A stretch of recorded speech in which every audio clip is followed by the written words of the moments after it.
How's it going? You got time for a beer? No, I do. Welcome to my show. It's not Thursday. It's Sunday right now when I'm recording this, but it's late, so it'll probably be out on Monday. Um, Today we have Pumpkin Ale by Dogfish Head, which is kind of crazy. I've had this one for a long time, like before they merged with Sam Adams there. So this one might be different than what you'd usually get, but should be pretty good still. Brown ale brewed with pumpkin and spices. Plus, right now it's fitting. Should be pretty good. Usually the stuff that came out of Dogfish Head was really good. Someplace I've got 120-minute IPA in there. Still waiting on drinking that, but could be a while still. Waiting for a special occasion, or to feel like having my face punched by a bunch of hops. And I don't like having my face punched. But sure, whatever. A 7% alcohol by volume in this guy. It's got all the nifty cool art there. I probably can't really see it, but it's pretty good. Keep looking at my wrist. It's because my watch has the feet up on it, so I can see what's going on, hopefully. And if it stops, then I'll know. But yeah, so what we got. It's pumpkin ale, brown, so should be brown. Generally, pumpkin ales are also brown. It's not a pumpkin spice ale, so it probably still tastes like pumpkin spice, would be my guess. Because what other spices are you going to put in a beer that's got pumpkin in it? I mean, I suppose you could put like cinnamon in it, but cinnamon's part of that. You could put like cayenne pepper in it. That would be a thing. What else? Beans, corn, and pumpkin. Well, squash go together pretty well. You're supposed to grow those together, from what I've heard. Leave a little bit down there at the bottom so that it'll come back. So that I could grow more if I wanted to. The yeast from that, because there's probably not a bunch there. It's really light for a brown ale, but that's fine. Maybe it's the pumpkin. Who knows? Yeah. So the pumpkin beans squash thing, you're supposed to grow those together because the beans climb up the corn stalks, and the pumpkins keep the weeds away from the bottoms of the corn stalks, and then the rest causes like shade and stuff, and then they're supposed to all like work together so the nitrogen gets replaced, which is kind of neat, I thought, when I read that. I don't know if it's really actually true, because I think it was a meme, but like before meme was really a name of things. So there's that. So let's see what it's supposed to be like, or what it's actually like. Smells spicy. Like lots of spices, not like hot. It might be hot. I don't remember. It's been a while since I've had this one, like a long while.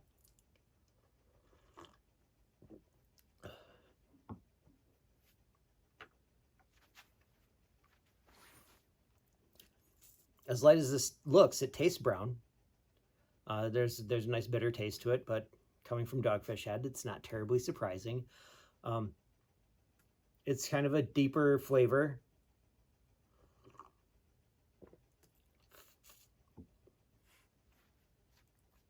Definitely some pumpkin spices in there. You got the cinnamon and the nutmeg and the little bit of the clove, but not as much clove as I like. Not necessarily in my beer, but in my pumpkin, like pie. It's really good with the clove and whatnot. That's weird. I guess the Red Wings have been kicking butt almost as much as the Lions have been sucking it up. Another Sunday, another terrible Lions play, or another day of terrible Lions play. I mean, actually, they don't play bad. They just don't play as well as everybody else. Which, if you've had that many years of people trying to tank your team, you don't play well.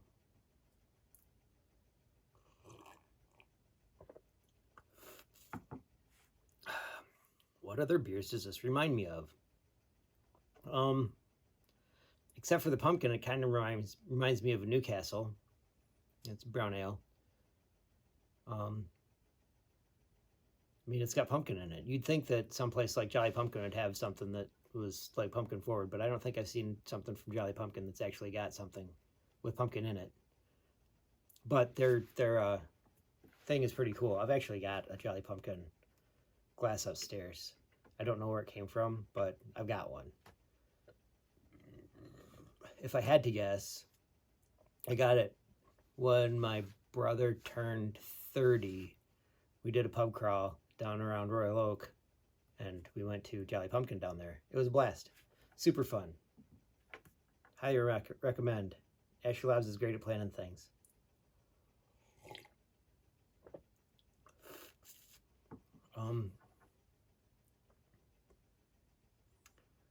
What else does this remind me of? It reminds me of fall days. Fall days for me used to mean, mostly it used to mean marching band, because for a lot of years, Saturdays were marching band days. So, you'd go out and, well, in high school, you'd go to band competitions where, you'd hang out with your friends. It was awesome. Play music. It was great. Win state championships twice. And then later on, go to college, and Saturdays meant partying Friday as hard as you possibly could, waking up all hungover, maybe still a little bit drunk on Saturday morning. Generally, in a couple of years there, it was to Neil Diamond when I was supposed to have been up a half an hour before the Neil Diamond started. But I still had enough time to get dressed and ready and get to the stadium because I had a game that day. But the people that lived next door to me, essentially roommates, because it was like the two apartments in this building, and one was right across the hall from the other, and we just kept our doors open all the time because why would you not? Because those guys were really super cool. Also played baseball, or a few of them played baseball, and in my apartment we had one that played baseball. But yeah, all really cool guys. Liked those guys. But they woke me up one time, and I made it to band practice on time at 9 o'clock in the morning for a noon kickoff because the guys next door party their balls off all the time. Bollinger, he was a great guy. Probably still is a great guy. But yeah.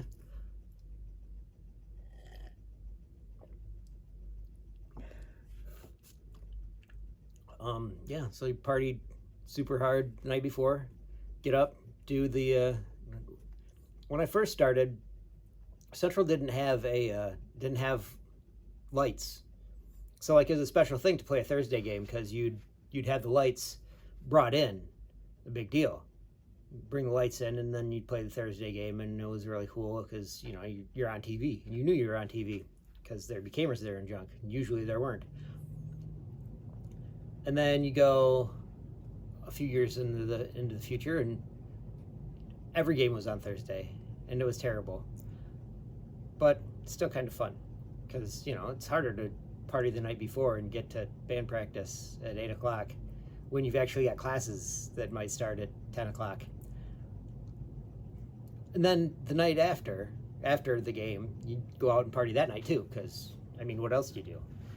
And you think, oh yeah, college, that was great for you to do. I